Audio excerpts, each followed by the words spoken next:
What's up everyone and welcome back to the MMA Zone. Today, let's get started with Charles Oliveira predicts Islam Makhachev or Arman Tsarukyan. As we get closer to UFC 311, Islam Makhachev continues to be a considerable favorite on the betting lines to beat Arman Tsarukyan for the second time. But the way Charles Oliveira sees it, the fight is too close to call. And before we continue, make sure to leave a like on the video to help support the channel. Although many believe that Tsarukyan pushed Makhachev considerably in their 2019 clash, the lightweight king is a favorite to win at UFC 311 with odds in the 4-1 range. Well, one man who's faced both Makhachev and Tsarukyan is Charles Oliveira. In 2022, he was submitted by Makhachev, and this past April, he lost a split decision to Arman. Not surprisingly, when Dubronx recently appeared on the Shaq Fu podcast, he was asked to make his prediction for Makhachev Tsarukyan too. Here's some of what he had to say via his translator. It's 50-50. They're very similar guys who have very similar game plans, so it really does boil down to whoever has trained the best and whoever wants it more. Oliveira isn't the only person who has said that they think the fight's gonna be razor thin and tough to predict. But you do have to wonder if Oliveira just doesn't want to publicly relay who he thinks will hoist the belt at UFC 311. Oliveira isn't really one to rock the boat with words. When he was asked about the possibility of facing the winner next, the Brazilian legend said this: "That's why I'm going out there. I don't want to steal anyone's shine on that night. If Islam holds his belt or if Arman becomes the champion, I don't want to take anything away from them or the spotlight that night. But obviously, if I can go in there and face one of them off and really hammer home my position as next for the title fight, yeah, I'll definitely do that." Currently, Dubronx is ranked number 2, so from a rankings perspective, he's not far out. But if Islam retains the title, will fans want to see that fight run back already? While Oliveira is a star and a fan favorite, it does seem like there's more talk these days about Islam moving up to welterweight. When the champion recently spoke with Shaquille Majuri, here's what he had to say about fighting Oliveira again. "If like people want it, a rematch with Oliveira, if fans want it, why not? But I don't see he changed something from the first fight. The second fight is going to be the same, but if the fans want, I know he have big fans in Brazil and US. He's like a big star in our sport. If they want, let's go, let's do it again." If Makhachev retains the lightweight crown, what would you rather see? Makhachev move on to a new opponent, possibly at welterweight, or do you want to see him battle Dubronx again? Mark Zuckerberg talks about recruiting Dana White to Meta. If you missed it, recently it was announced that Dana White has joined Meta's board of directors. While the announcement raised more than a few eyebrows, Meta CEO Mark Zuckerberg explained why he added the UFC's controversial CEO to the board. While appearing on Joe Rogan's podcast, not surprisingly, the fact that White has been added to the board of Meta came up. Here's some of what Zuck had to say about White and his decision to bring him in. I just want the best entrepreneurs and people who've created different things. And Dana is this guy who, he basically took the sport from being this, I think it was viewed as this pretty marginal thing when he got started, right? I think John McCain was trying to outlaw it. And now it's I think it and F1 are the two fastest growing sports in the world. It's got hundreds of millions of people viewing it. It's what Dana's done with the UFC is one of the most legendary business stories, and the brand is beloved, and I think he's just so he's a world-class entrepreneur, and he's just he's got a strong backbone. Old school observers and pundits might argue that this is a bit of a revisionist history of MMA, or an incomplete one. There's no doubt White played a key role in making MMA a mainstream sport. His buddies, the Fertitta brothers, were the ones who put up the cash to buy and grow the UFC. Back in the day, the Pride promotion in Japan also drew millions of people to the sport. All that aside, if you follow Zuckerberg, you know that he's become a huge MMA fan, and he also trains. At one point, the internet was ablaze with talk about him fighting Elon Musk. Not surprisingly, that never happened, but Zuckerberg is still interested in giving an actual fight a go. He also told Rogan this: "I want to have an MMA fight, and I think I probably will, but we'll see. 2025 is going to be a very busy year on the AI artificial intelligence side. I think the idea of having a competition, you really need to get into a headspace of I'm going to fight someone this week." Would you be interested in watching Zuckerberg fight? Up next, Umar Nurmagomedov says Merab Dvalishvili created beef ahead of UFC 311. Umar Nurmagomedov and Merab Dvalishvili have developed quite the rivalry ahead of their clash next weekend at UFC 311. But according to Nurmagomedov, he believes the bantamweight champion is inventing a beef as a way to rile up his fans and himself. After Nurmagomedov defeated Corey Sandhagen this past August, he kicked his campaign for a title shot into high gear. That always seemed to annoy Merab, to put it mildly, as he repeatedly scoffed at the idea the undefeated fighter should be next in line. Well, since their bout was finalized for January 18th, tensions have continued to ratchet up. Case in point, recently, Merab told CBS Sports this. When I met him before the press conference, I asked him, "Why do you disrespect me?" And he said, "Because I want to. What are you going to do about it?" I wanted to punch his face, and I wanted to break his face like every man should do. But I wasn't able to do that. We were in the UFC facility, and we had so many security around us. And of course, how I responded at the press conference, I wanted to fight that guy, and I wasn't ready to talk. But it's just, whatever, man. The fight is done. That hasn't been the only time Merab has claimed Umar has been disrespecting him. But when Umar spoke with Shaquille Majuri, he basically claimed he had no idea what Merab's talking about. I don't see about what I have to say sorry. For what? Nobody seen me say anything disrespectful? He created this because he needs some reason to hate me, and maybe he needs reason to bring his followers, his fans to support him. We're gonna see how he's gonna slap me. You honor your words before you say it. After that, your words honor you.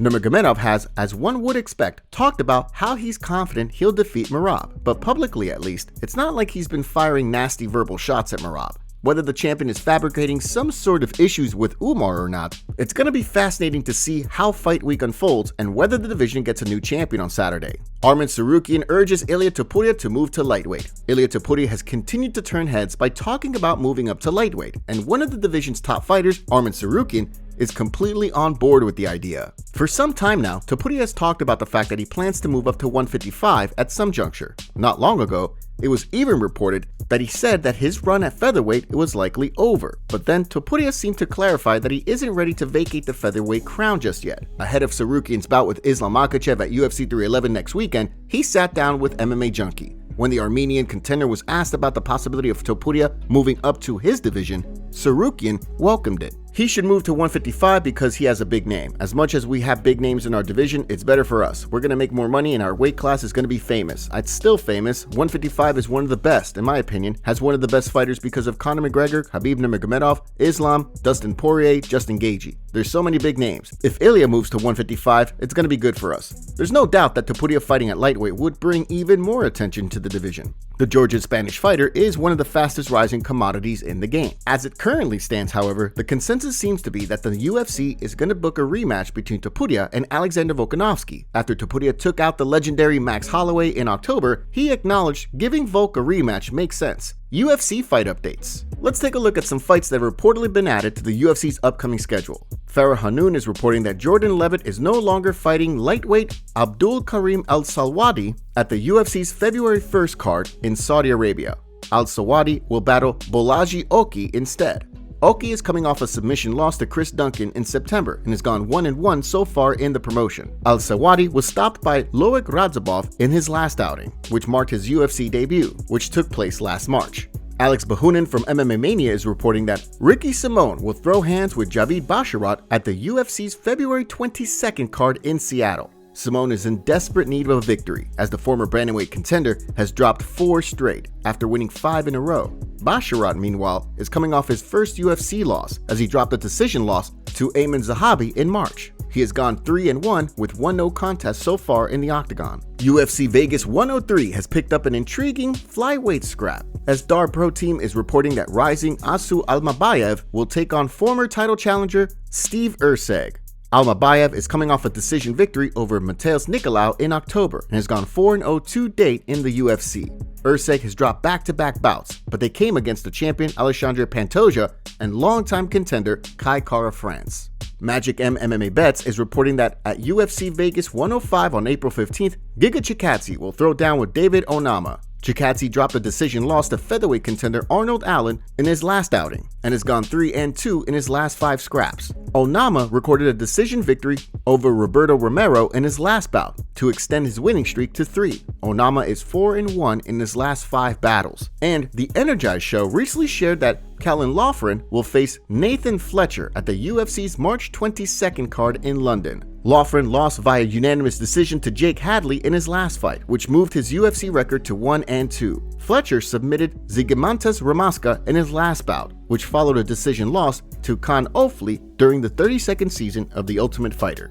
Jiri Prochazka update on training for Jamahal Hill. Jiri Prochazka has come up short in 2 opportunities to reclaim the UFC's light heavyweight crown, but as the Czech Samurai gets ready to fight Jamahal Hill next weekend, It's clear he hasn't given up on becoming champion again. Prochazka will face Hill at UFC 311, which will mark the first time he has competed since the current champion, Alex Pereira, stopped him in June. Poatan also finished Prochazka in their first encounter back in November 2023. Recently, Prochazka shared a video of him training ahead of UFC 311, and in it, he thanked coach Martin Karavainov for getting him ready for the massive bout. S Matějem jsme udělali fakt hodně práce. Tady v tomhletom musím fakt poděkovat i Martinovi, který prostě ty postojářský tréninky fakt dobře vedl a já jsem z toho odcházel jsem z těch tréninků prostě s dobrým pocitem. Já se psychicky připravuju na to, že je tady ta šance a i součástí tady tyhlety přípravy jsem si prostě fakt dal do hlavy, že prostě chci jít pro tu topovou pozici toho prvenství. If Prochazka does beat Hill next weekend, it'll be interesting to see what comes next for him, especially if Pereira continues to hold the 205 crown. If he wins, would the UFC book him a third match against Pereira? Probably not, right? Dana White gets exposed by former UFC referee. Big John McCarthy hasn't shied away from criticizing the UFC at times, and recently, the legendary referee made some claims about Dana White, which will likely raise eyebrows. For years, McCarthy was widely considered to be one of the best referees on the planet, and he oversaw countless massive bouts. So he worked alongside the UFC and White innumerable times. During a recent appearance on the Jackson podcast, McCarthy claimed that there were cases where White would outright admit to him he was going to criticize the job he did as a means to generate interest in a rematch. Dana's that person who's going to say certain things at times. You know, Dana would come up at times, he would sit there and go, hey, that was a good call, but I'm going to have to throw you under the bus. It's like, whatever, so that he can make the rematch. So he can say, you know what, yeah, that was, in my opinion, that was controversial. We are going to have to put that fight back together. It just starts the whole thing. What do you make of Big John's claims here? Do you see White doing that? During the show, McCarthy also praised White for his repeated tries to make Khabib Nurmagomedov versus Tony Ferguson a reality when the two were the best lightweights on the planet. As Big John noted, however, the pandemic proved to be the end of those efforts. Khabib Nurmagomedov gets kicked off a plane heading to UFC 311. Just a couple of hours ago, footage has emerged of Khabib getting kicked off a plane and getting into a dispute with the flight crew. Apparently, a flight attendant asked Khabib to confirm if he could assist in an emergency for his exit row seat. Khabib didn't understand at first, but he eventually agreed. However, the flight crew doubted his ability. Khabib was then asked to either switch seats with someone else or to exit the plane, which caused a dispute between the two. Khabib was then removed from the plane. Okay, so what we're gonna do is we're either gonna have you switch your seat because my flight attendants are not allowing you to sit in the exit row, or you're gonna have to get off this plane and then we'll have to because they're not comfortable with sitting in the exit row. My flight attendants. And unfortunately, it is fair. Yes, it is. You guys, when I was making the check-in, they asked me, do I know English? Yes, I said. And they said yes. I understand that, but it's also off of their judgment. I'm not gonna do this back and forth. I will call a supervisor. You can either take a different seat, or we can go ahead and escort you off the plane. Which one are we doing? Okay, I'll call a supervisor, and then we're gonna have to rebook you for a different flight. Josh, do you copy?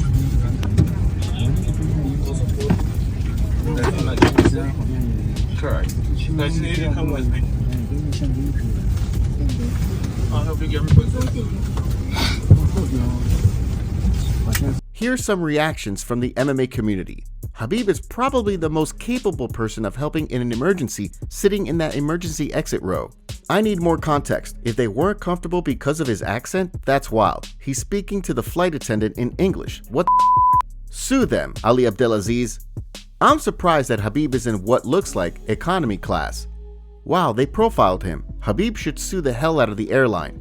This broad clearly just wanted to exercise some power. Honestly, I normally support workers, but what did Khabib do wrong? He speaks English just fine. He also speaks Avar, Turkish, Russian, and Arabic.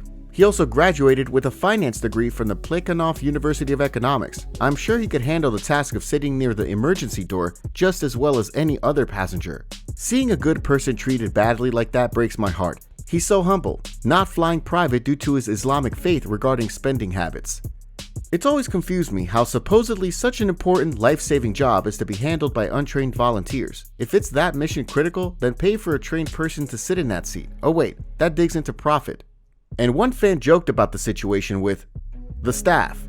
But on an honest note, what are your thoughts on the situation? Do you think the flight attendant was in the right for removing Khabib because they didn't feel he was capable of understanding during an emergency situation? Let us know down in the comment section below. Islam Makhachev appeared on Adin Ross' live stream. During the live stream, Adin Ross asked for a body shot. Here's the clip. What? How many? 100, no? Huh? 100%? It's kind of defensive, special So they things. don't have, you have these, bro. This is Okay, it's nothing? Yes, nothing. Oh my God! Okay, we're good. Yeah, we're good. Nothing, nothing. This is special thing. Yeah, special, yeah. I'm good. It's just the air knocked out of me. I could only imagine if I didn't have this on. I would probably break my rib. Islam Makhachev then tapped out Adin Ross. Okay, you control your leg, look. And look. Okay. I go here. And you will move this side, this side. To you? No. Skip to your right. Right. And I go here. Look. Now I want to hug you. That is crazy. What the pain? The pain's pretty hard because I feel on my neck. I just want to hug him. You don't know how to tap? Oh my God. Welcome to Twister. That is crazy. Trisha, this is stretch your back. Yeah. Man, I just want to hug you. Ah! That's crazy. Wait, Islam. Can I try putting you in a hold? See if you can get out of it? How? I want to put you in a hold. I want to see if you can get out of it. Okay. Okay. Here. Get down because I can put you in a hold like this. Okay.